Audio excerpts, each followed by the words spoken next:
এক মানুষ আল্লাহকে ভুলে কিভাবে? প্রতি সেকেন্ড যার হাতে যার দেওয়া নিঃশ্বাস, তাকে ভুলে কিভাবে মিয়া? মাকে ভোলা যাইতে পারে, বাবাকে ভোলা যাইতে পারে, স্ত্রীকে ভুলাতে পারে, বন্ধুকে ভোলা যাইতে পারে, রবকে ভুলে কেমন? আল্লাহকে ভুলে কি?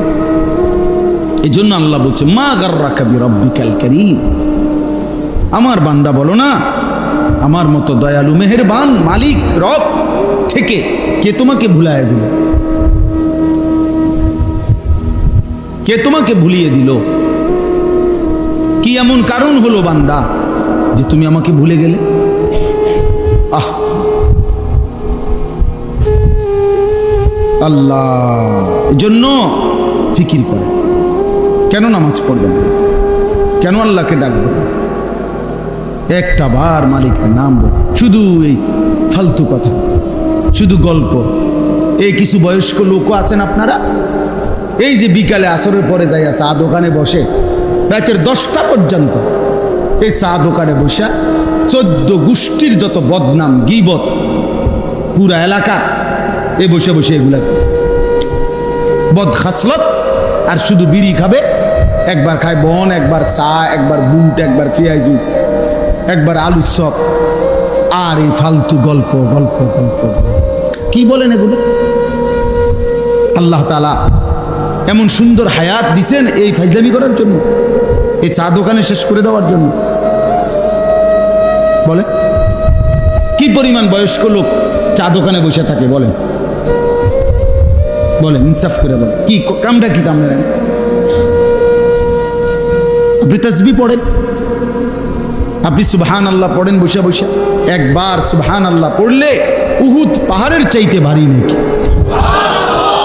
খোদার কসম, নবী বলছে আযমু মিন উহুদ, উহুদ পাহাড়ের চাইতে উঁচা।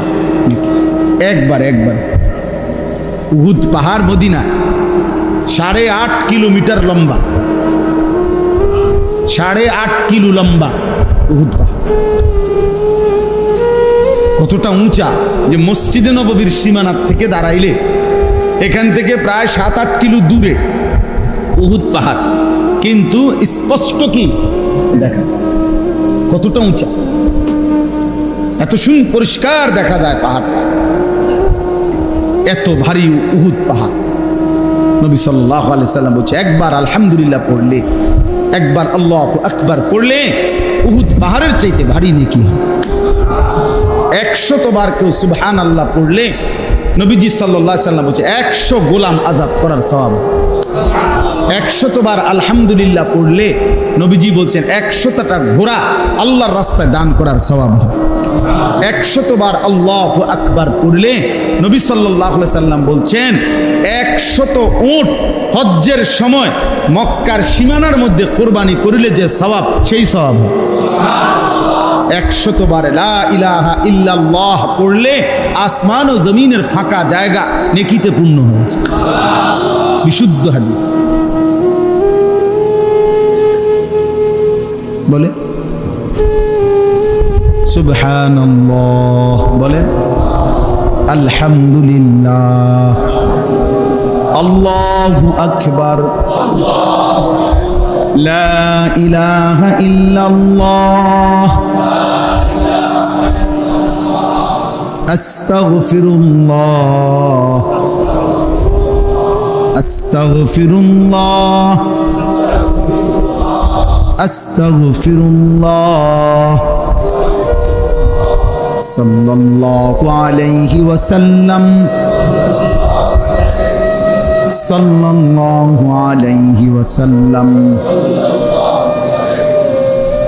এই 6 তাসবিহ পড়ি। আমরা বললাম বুজুর্গরা বলে এই 6টা তাসবিহ সুবহানাল্লাহ, আলহামদুলিল্লাহ, আল্লাহু আকবার, লা ইলাহা ইল্লাল্লাহ, আস্তাগফিরুল্লাহ,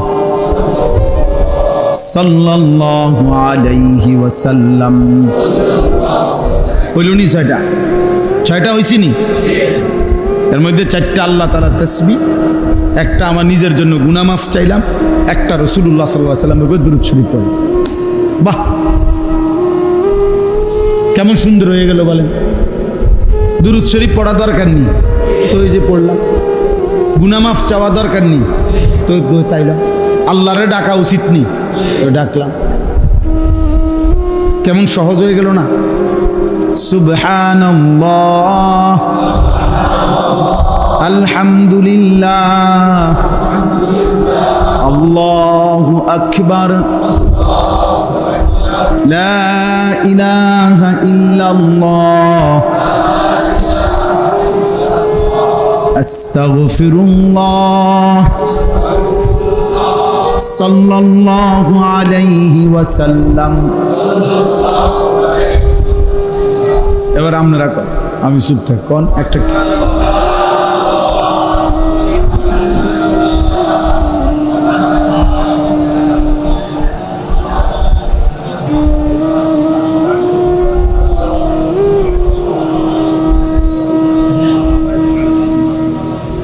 মনে রাখেন, যার মুখ দিয়া বের হয় নাই, মনে রাখে তোর উপরে খোদার লানত পড়ছে দেখে বাইর হয় না। বুঝো, তোর উপরে আল্লাহ নারাজ দেখে তোর মুখ দিয়ে তোর মালিকের নাম বের হয়। বদনসিব, দুর্ভাগা। ভাত খাওয়াইবো আল্লাহ তোমার, ভাত তো আল্লাহ জানোয়ারও খাওয়া, পোতার জায়গা দিবে, পেশাব পায়খানা করতে পারবা, দুনিয়া ভোগ করতে পারবা, দুনিয়া তো জানোয়ারও ভোগ, কিন্তু মালিককে ডাকার জন্য তৌফিক লাগে। কি লাগে? এই জন্য অনেক গাদ্দার আছে, এমন শক্ত গাদ্দার, হে লড়তো না মুখ বের, হে মুখ খুলবেন, হে মনে করছেন একটা বুদ্ধিমান, এটা বিরাট কিছু। আপনি ঘোড়ার ঘাস, আপনি ঘোড়ার ডিম, আপনি মাহরুম, আপনি বঞ্চিত,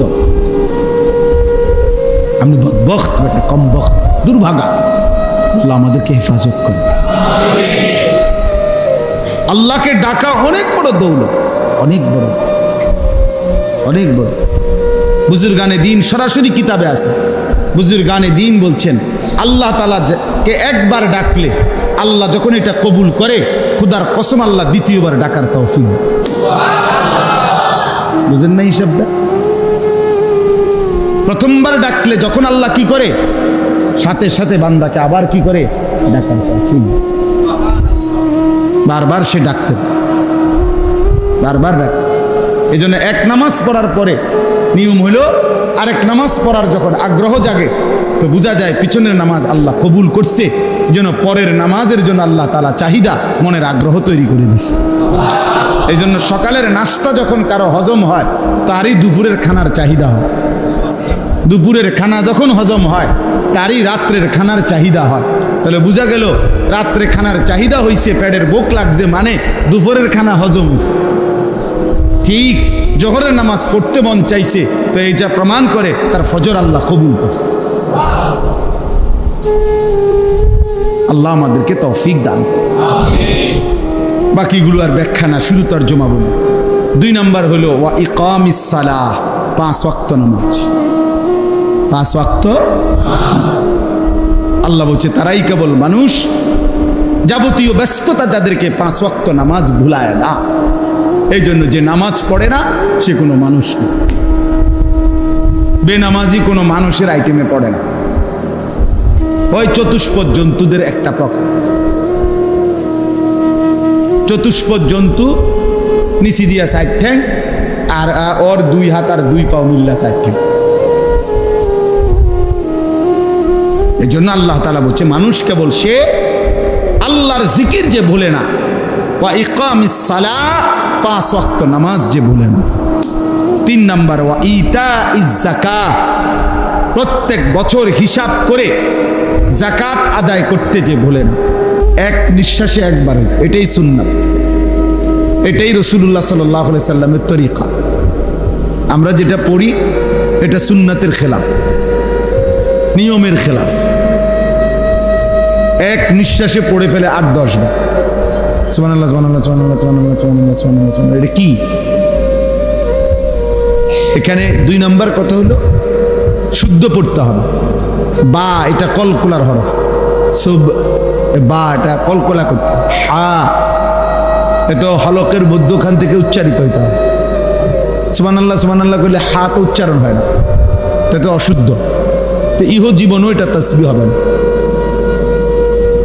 হা পুরো হা উচ্চারণ আপনি পারবেন, আপনার 14 গোষ্ঠী পারবেন, পারতেন না কেন? আপনি ভাত খাইতেন পারেন, চাল খাইতেন পারেন, দুনিয়া সব করতেন পারবেন না কেন? 100বার পারেন। এমন কোনো হুকুম বান্দার উপরে আল্লাহ দেয় নাই যেটা বান্দা পারবে না। না পারলে এই হুকুম দিল কেন? বুঝেন নাই কথা? যদি বলেন আমার এটা পারবো না, আমি এটা পারি না, তাহলে তো বোঝা গেল আল্লাহ আমার উপরে এমন হুকুম দিছেন যে হুকুম পালন করার সামর্থ্য আমার উপরে নাই। তাহলে এটা তো জুলুম।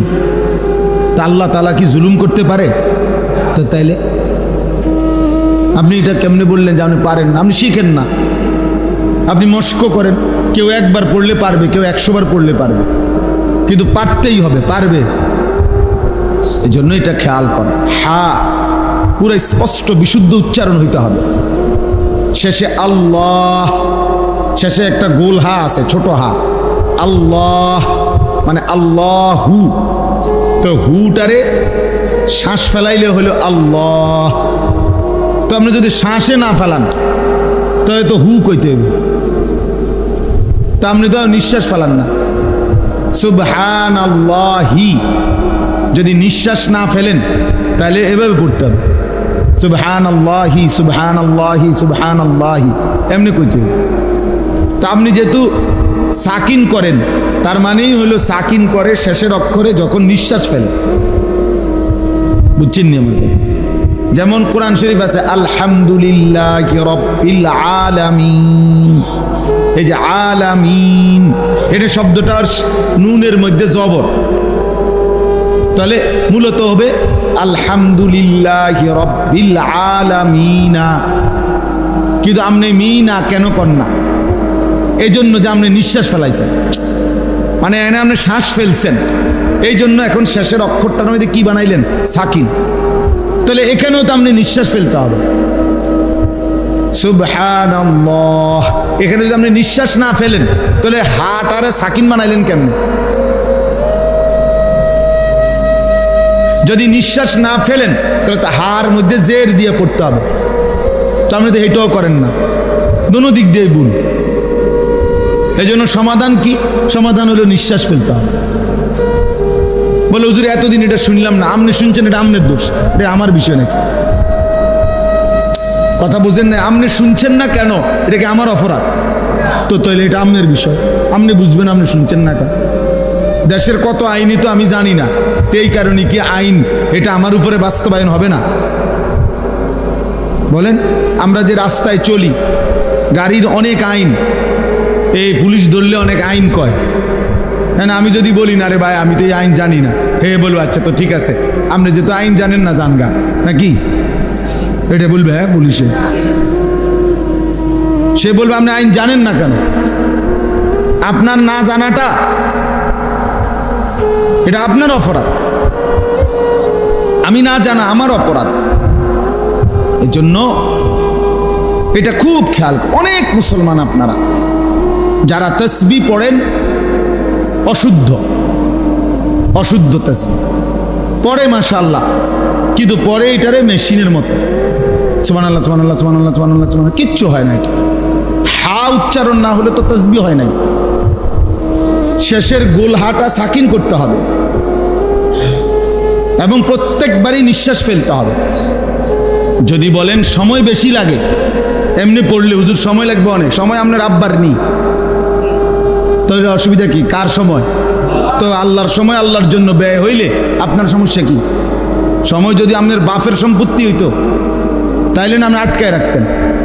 সময় আমার, বলেন আমাদের হায়াত আমার, সময় আমার।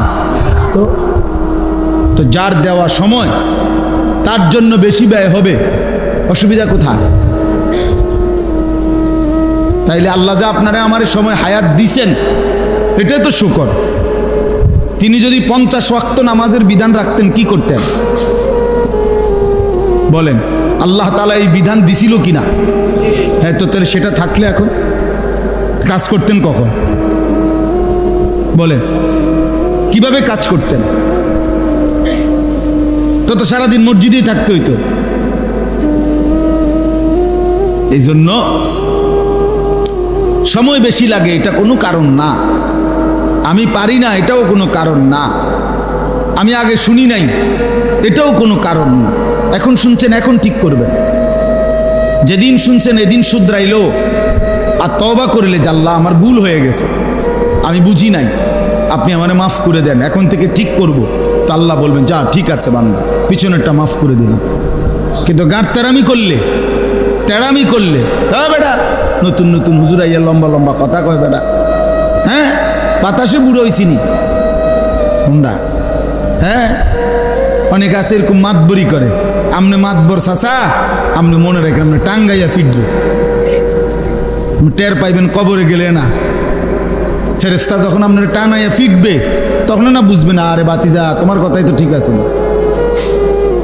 এই জন্য অহংকারের কোনো সুযোগ নাই, এটা গাফলতি খামখেয়ালি করার, তুচ্ছ করার কোনো সুযোগ নেই। দিন সহি শুদ্ধ হিসেবে আমল করা জরুরি, বাধ্যতামূলক, এটা জরুরি। প্রত্যেক আমল মনে রাখবেন, প্রতিটি আমল আল্লাহর কাছে কবুল হওয়ার জন্য দুইটি জিনিস জরুরি। কয়টি জিনিস? আবার বলেন। 1 নাম্বার বিশুদ্ধ হওয়া, 2 নাম্বার আল্লাহর জন্য হওয়া। বলেন 1 নাম্বার কি, 2 নম্বর এটা বাধ্যতামূলক। মানুষের বাহাবা আর আল্লাহ গ্রহণ কবুল করা এক কথা না। মানুষের স্লোগান দিলেই আল্লাহ কবুল করে লেছে, জি না, বুঝেন নাই? মানুষে না স্লোগান দিছে, জনাব অমুক 30,000 মার হাবা, মার তারে মার 30,000। আপনি তো মনে হচ্ছে মাশাআল্লাহ আরশা আজিম ফুচ্ছে গেছে, হ্যাঁ যে এই স্লোগান দিছে মাশাআল্লাহ মার হাবার, হ্যাঁ পাবলিকে না মার হাবা বলছে। আল্লাহ তাআলা জিজ্ঞেস করবে বান্দা 30,000 টাকা কামাই করছো কোত্থেকে সেটা বলো। খোদার কসম হাসরের ময়দানে জবাব দিতে হবে প্রত্যেকটা মানুষকে, মিন আইনা ইকতাসাবা ওয়া ফিমা আনফাকা। প্রতিটি টাকা সম্পদ মালের ব্যাপারে আমাকেও আপনাকেও আল্লাহ তাআলা জিজ্ঞেস করবে, বলো কামাই করেছো, উপার্জন করেছো কোত্থেকে, ব্যয় করেছো কোথায়। বুঝেন না? আল্লাহ টাকা যেমনি আনছি আমরা এত দরকার কি, আমি মসজিদে দিছি, আপনি সোয়াবে না দিবেন। আল্লাহ বলছেন না, এত রঙে দোয়ান বাহি খায় না, এত শুকনায় চিরা ভিজে না, আপনাকে হিসাব দিতে হবে। সুদের টাকা মসজিদে না কাবা শরীফে দিলেও তো জায়েজ হবে, আপনার সওয়াব হবে না। হারামের টাকা, কিস্তির টাকা, অবৈধ উপার্জনের টাকা, এটা দিয়ে কোথাও দান করলে 1 জাররা সওয়াব হয় না। আমি বললাম 1 বিন্দু নেকি মিলবে না, কোনো হারাম টাকায় নেকি হয় না। তো বলে হুজুরের নেকা, হ্যাঁ নেওয়া জায়েজ, নেওয়া, হ্যাঁ মসজিদের জন্য নেওয়া জায়েজ, মাদ্রাসার জন্য নেওয়া জায়েজ। আপনি বুঝে ধরে নিছেন, আমি নেওয়া জায়েজ, আপনার নেকি পাইতে হইলে হালাল হইতে হবে, বুঝছেন? এটা জরুরি বিষয়, এটা গুরুত্বপূর্ণ বিষয়।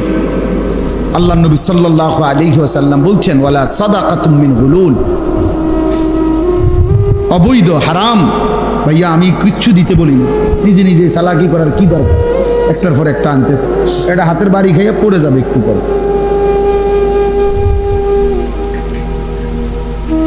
ধোঁকা ছাড়া, প্রতারণা করে, ধোঁকা দিয়ে কোনো উপার্জন, ওইরকম সাদাকা আল্লাহ কবুল করবেন। হাদিসে তিরমিজি শরীফের প্রথম হাদিস, 1 নম্বর হাদিস, লা তুকবালু সালাতুন বিগাইরি তুহুর, পবিত্রতা অর্জন ব্যতীত কোনো নামাজ কবুল হয় না। ওয়ালা সাদাকাতুন মিন গুলুল, ধোঁকা প্রতারণার মাধ্যমে অর্জিত কোনো সম্পদের সাদাকা দান কবুল হয় না। আল্লাহ নবী সাল্লাল্লাহু আলাইহি সাল্লাম বলছেন, নবীজি বলছে 10 টাকা দিয়ে 10 দিরহাম দিয়ে যদি কেউ কিছু কিনে আর তার মধ্যে যদি 1 দিরহামও হারাম থাকে, হারাম, মানিশতারা শাইআন বিআশারাতি দারাহিম ওয়া ফীহি দিরহামুন মিন হারাম, 1 টাকা হারাম। আল্লাহ নবী বলেন ওই জিনিসটা যতক্ষণ পর্যন্ত তার কাছে থাকবে ততক্ষণ পর্যন্ত তার কোনো ফরজ কিংবা নফল কোনো ইবাদত কবুল হবে না। আখিরাত আর দুনিয়া এক কথা না, ভাত মাছ আর জান্নাত এক কথা না। ভাত মাছ সবাই খায়, দুনিয়া সবাই ভোগ করে। দুনিয়া আমনেরে ভোগ করতে দিছে, এ তো কাফের বেঈমানকেও ভোগ করতে দিছে। দুনিয়া তো কুকুর বিড়ালও ভোগ করে, গরু ছাগলও তো দুনিয়া ভোগ করে না? কথা বলেন না কেন? তো দুনিয়া বরঞ্চ জানোয়ার আমাদের চাইতে বেশি ভোগ করে। একটা হাতি যা খায় মানুষ তা খায়, একটা বাঘ যা খায় মানুষ তা খায়। বাঘ জীবনে কোনোদিন জন্মের পর থেকে মৃত্যু পর্যন্ত কোনো বেলা পাঙ্গাস মাছ দিয়ে খাইব নিজে গান না, গোস্ত ছাড়া এক লোকমা, বলে একটা বেলা একটা লোকমা দূর শাকটা দিয়ে খাও না। ওই যে না বেড়া, আমরা বাপ দাদার 14 গোষ্ঠী জীবনে আমরা গোস্ত ছাড়া আমরা কিছু খাই না। তো কি অর্থ কি? আল্লাহ তাআলা তো দুনিয়া বেঈমানকে জানোয়ারকে আরো বেশি ভোগ করাচ্ছে। ওই ভাই এটা নামান, এটা নামান, এমনি শুনেন, বই খচর খচর করেন কেন? এমনি শুনেন, এমনি আকাম মানে কামই হলো মোবাইল। এটা নিয়ে জিন্দিগি বুঝাইয়া দিছে কেউ একজন যে তোমারে খোদা বানাইছেই শুধু মোবাইল টিপ, তোমার পৃথিবীতে আসার উদ্দেশ্যই এই মোবাইল। এটার মধ্যে শুধু ছবি উঠাইবা, একবার কাইট করে, একবার সিট করে, একবার হোতাইয়া, একবার লম্বা কইরা, বুঝেন নাই? এই জীবন, এই জীবন, এই মোবাইলের একটা ছবি উঠানোর জন্য 1000 রকমের চুল পাল্টায়, 1000 রকমের জামা পাল্টায়, 1000 রকমের প্যান্ট বদলায়, 1000 রকমের স্টাইল বদলায়, 1000 রকমের জায়গা বদলায়। একবার গাছের তলে, একবার মাছের সাথে, একবার মুরকার লগে, একবার গরুর লগে, একবার ছাগলের সাথে, একবার হুজুরের লগে, একবার নায়কের সাথে, মানে যেটা পায় সবাই। এই ছেলে পেলেদের এই হাল। একটা ছবি কে দেখে? কার ছবি? কার মোবাইলে ছবির অভাব পড়ছে? কার কাছে নাই? বুঝেন? তামাশা দোস্ত, নিজেকে বোঝা উচিত আমি কি করছি, আমি কি করছি। একজন সুস্থ সবল মানুষের প্রতি সেকেন্ড দাম, প্রতি সেকেন্ড দাম, এক সেকেন্ড আল্লাহর দান। হায়াতের এক মুহূর্ত আল্লাহ তাআলার দান। হ্যাঁ, একটা নিঃশ্বাস আল্লাহর দান, আল্লাহর দান। এই নিঃশ্বাসের হিসাব আল্লাহর কসম দিতে হবে। সুম্মা লাতুসআলুন্না ইয়াওমাইদিন আনিন নাঈম। কোরআন শরীফে আল্লাহ বলছে, বান্দা আমি আমার প্রতিটি নিয়ামত সম্পর্কে অবশ্যই অবশ্যই জিজ্ঞেস করব। হাদিসে আছে 3 দিন ক্ষুধার্ত থেকে হযরত আবু বকর, ওমর এবং নবীজি সাল্লাল্লাহু আলাইহি সাল্লাম তিনজনেই 3 দিন ক্ষুধার্ত ছিলেন একবার। 3 দিন পরে 2টা খেজুর আর একটু পানি পান করছে। আমি নিজে পড়ছি, এই আয়াতের তাফসিরে আছে। আহা ভাইয়া, নবীজি ওমরকে বলছে, ওমর আল্লাহর কসম, এই 2টা খেজুর এবং এটুকু পানি যা পান করেছ, এই ব্যাপারেও কিয়ামতের দিন তোমাকে আল্লাহ জিজ্ঞেস করবে যে এই 2টা খেজুর আর 1 ঢোক পানি যে পান করলা, এর কি শুকর আদায় করছে। ওয়াল্লাহি লাতুসআলু আন হাদান নাঈম। হাদিসের শব্দ, আল্লাহর কসম, ওমর তোমাকে এই নিয়ামত সম্পর্কে জিজ্ঞেস করা হবে, এই খেজুর 2টা সম্পর্কে। রাগ হয়ে না ভাই, বুঝতে শিখে। এক সেকেন্ড হায়াতের দাম, এক সেকেন্ড। আমার হায়াতই আমার সময়। মানুষের জীবন, মানুষের সময়, সময় ভিন্ন কিছু না। আমার ঘন্টাগুলোই আমার হায়াত, আমার মিনিটগুলোই আমার হায়াত। বুঝেন না? আমার বয়স এখন 44 বছর, তো মানে কি এই পরিমাণ ঘন্টা মিনিট সেকেন্ড জমা হয়েছে দেখেই তো 44 বছর। 24 ঘন্টা গেলেই তো আমার হায়াতের একদিন হয়, হিসাব বুঝছেন না? তো এটাই তো হায়াত, যেটা সময় এটাই হায়াত। এই জন্য দেখবেন মানুষ কথার প্রসঙ্গে বলে, বয়স্ক মানুষ, নাতি আমার আর সময় নাই, মানে হায়াত নেই। মানে কি নাই? তাহলে মানুষ হায়াত বলতে সময়কে বুঝাচ্ছে, সময় বলতে কাকে বুঝাচ্ছে? হায়াত। মারাত্মক অ্যাক্সিডেন্ট বা ভীষণ অসুস্থ, হসপিটালে দেখতে গেছেন, তো সে বলে ভাই দোয়া করেন, আমার আর সময় নেই, সময় নেই, মাপসাপ করে দিয়ে, মানে হায়াত নেই। তাহলে আমাদের এই পৃথিবীতে এরপরে ঘন্টা থাকবে, পৃথিবীতে এরপরে সূর্য উঠবে, চাঁদ উঠবে, ঠিক আছে, আমি তো থাকবো না। এরপরে পৃথিবী আধুনিক হইয়া মনে করেন চাঁদের দেশে গেছে গা সবাই, একের প্রত্যেক মানুষ আগামী 100 বছর পরে মনে করেন সবাই চাঁদের দেশে ঘরবাড়ি করে লাইছে, তো করছে আর কি, তো আমি তো থাকতাম না। তো এরপরে মানুষ চাঁদের দেশে গেছে না মঙ্গল গ্রহে গেছে, আমার কি বলেন ভাই? এতে আমার লাভ কি? আমি তো নাই। কাজে আমার এইটুকু হায়াতি আমার সময়, আমি আর পিছনের 300 বছর আগে যাইতেও পারবো না, আগামী 300 বছর সামনেও আমি আর যাইতে, কাজে আমি এখন এই ঘন্টাই আমার হায়াত, এই মিনিটটাই আমার, কাজে আমাকে এটাই কাজে লাগাইতে হবে, আমাকে এই সময়টাই কাজে লাগাইতে হবে। চলেন, লম্বা করছি যে কথাটা বলতে, যে এই তাসবিহ পড়তে গিয়ে বললাম এই দুইটা জিনিস খেয়াল করা। প্রত্যেক আমল, ওযু, গোসল, নামাজ, রোজা, হজ, যাকাত, জিকির, তেলাওয়াত, দান, সাদাকা, যাকাত, ফিতরা, হজ, উমরা, যাবতীয় আমল আল্লাহর কাছে কবুল হওয়ার জন্য 1 নম্বরে বিশুদ্ধ হওয়া জরুরি। বিশুদ্ধ হইতে হবে, কোরআন সুন্নাহর আলোকেই হইতে হবে।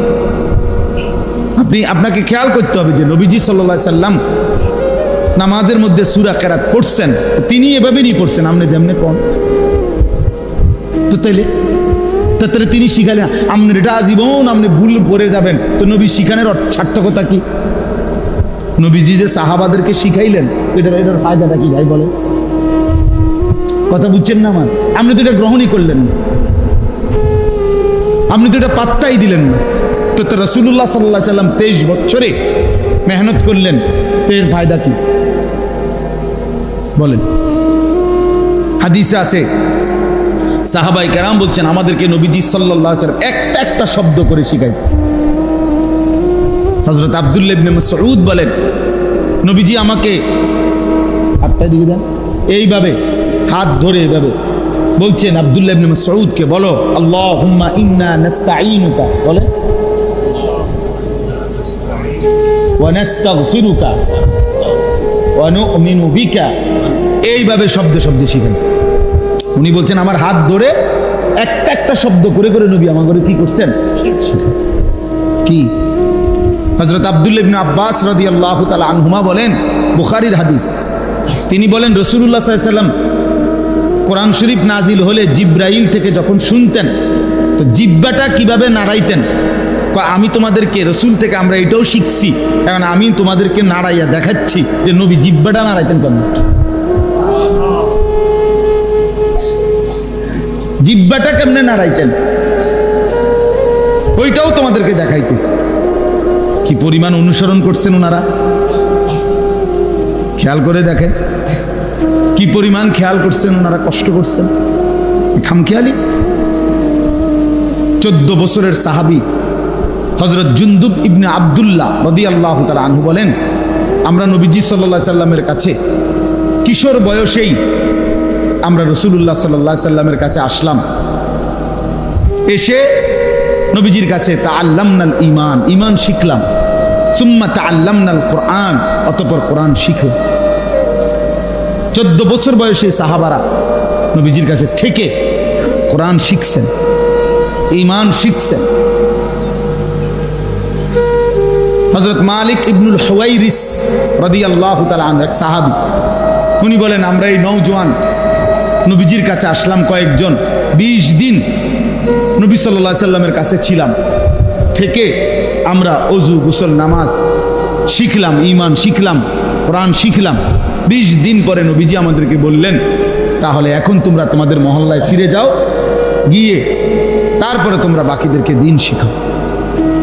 নবী সাল্লাল্লাহু আলাইহি ওয়াসাল্লাম মক্কা থেকে মদিনায় হিজরত করার কমপক্ষে 1 বছর আগেই হযরত মুসআব ইবনে উমাইর রাদিয়াল্লাহু তাআলা আনহু ওনাকে আগেই পাঠাইছেন যে এই পর্যন্ত যে কয়জন মুসলমান হইছে তুমি তাদেরকে গিয়ে দিন শিখাও, কোরআন শিখাও, নামাজ শিখাও। তো উনি গিয়ে আগের থেকেই শিখছেন, শিখাইছেন। আপনারা বিষয়টাকে গুরুত্বই দেন না। অনেক চাচারা এক ধরনের ঘাটতারামি মানসিকতা বয়স্ক লোকের মধ্যে আছে, তেড়ামি, যে না আর হুজুর তোর আব্বাই কইলো আমি শিখতাম না, আমি যেমনি আছি আমি যেমনি, দাদা কইছে বানতাম ধান, বানতে আছি উদা দান, মানে ভিজা দান। ভিজা ধান ঢেকিতে 1012 কি করলে ধান বাড়া বাঁধলে ঢেকিতে, ভিজা ধান খোলে না। ভিজা ধান থেকে চাউল কি হয় না, আলাদা হয় না। আমি এটা গুড়ে বত্তা হয়ে যাবো, কিন্তু এটা কি বেরিত না, এটা কি হইতে হবে, ধান শুকাইতে হবে, শুকনা ধান হইতে হবে। তা আপনারা এটা বোঝা দরকার। সময় আছে, হায়াত আছে, আমার ওযু ঠিক করা দরকার, আমার নামাজ ঠিক করা দরকার। 4টা সূরা ঠিক করলে, আলহামদুলিল্লাহ সূরা ঠিক করলে, বাহ, আজীবন নামাজ শুদ্ধ হয়ে যাবে। আপনি 4টা সূরাই ঠিক করেন, তাব্বাত ইয়াদা, কুল হুয়াল্লাহু আহাদ, কুল আউযু বিরাব্বিল ফালাক, কুল আউযু বিরাব্বিন নাস, এই 4টা সূরা শুদ্ধ করেন, আর আলহামদুলিল্লাহ সূরাটা ঠিক করেন, খালাস। 4 রাকাতের বেশি কোনো নামাজ হয়? তো 4টা সূরা 4 রাকাতে পড়বেন, সাথে আলহামদুলিল্লাহ সূরা পড়বেন, আর কি। আজীবন আপনি এই 4টা সূরা দিয়েই নামাজ করেন, সমস্যা কি? না, 4টা সূরাও ঠিক করতে রাজি। নাহলে এখন জিগাই, এখন নুরানি মাদ্রাসার বাচ্চা নিয়ে আসি, যান আমরা এলাকা, দাঁড়ান আপনারা, আমরা মুরব্বীরাও দাঁড়ান, স্কুল কলেজের ছেলেরা তোমরা দাঁড়াও, আমরা শুনি। তোমাকে এলাকার নুরানিতে পরে বাচ্চা ওইট ইন্টারভিউ নিবে, সে যদি বলে শুদ্ধ হয়েছে তাহলে শুদ্ধ, সে যদি বলে অশুদ্ধ হয়েছে তো অশুদ্ধ। তো দাঁড়ান বেটা হইলে দেখি কয়জন টিকেন। তো কি হবে আমাদের? আমাদের খামখেয়ালি করে লাভটা কি? যে টোটাল নামাজ পড়েই না তারা তো বাদে দিলেন, কিন্তু যারা নামাজ পড়েন তারা গাফলতি করেন কেন? আমার দুঃখটা এটা। আপনি তো নামাজ দেখি 5 ওয়াক্তই পড়েন চাচা, তো আপনি ঠিক করেন না কেন? আপনি তো নিয়মিত মসজিদে আসেন, আপনার সমস্যাটা কি? না, উনিও ঠিক করতেন, উনিও ঠিক করবেন। অসংখ্য মুরব্বীদের নামাজের মধ্যে হাজারো ভুল, শত শত ভুল মিয়া। আজকে হয়তো কঠিন লাগছে, কিন্তু দুনিয়া ঠিক করে ফেললে কবরে বাইচা যাবে, আখিরাতে বাইচা যাবেন। ফলাফল তো ঘোষণা হবে কবরে গিয়া, যখন দেখবেন এটা ভুল ছিল, শুধরাবেন কিভাবে? তখন আখিরাতে গিয়ে শুধরাবেন কিভাবে? এখন ঠিক করে নিলে লজ্জা কিসের? বেইজ্জতি তো নয় তো আগামীতে হবেন, হাসরের ময়দানে বেইজ্জতি হবেন না। তো আল্লাহ আমাদেরকে বুঝ দান। এই ছেলে পেলেদেরও হালাত, মুসলমানের ছেলে তোমরা ওযু গোসল নামাজ আহা পাত্তাই দেন, মা বাবারও কোনো গুরুত্ব নাই।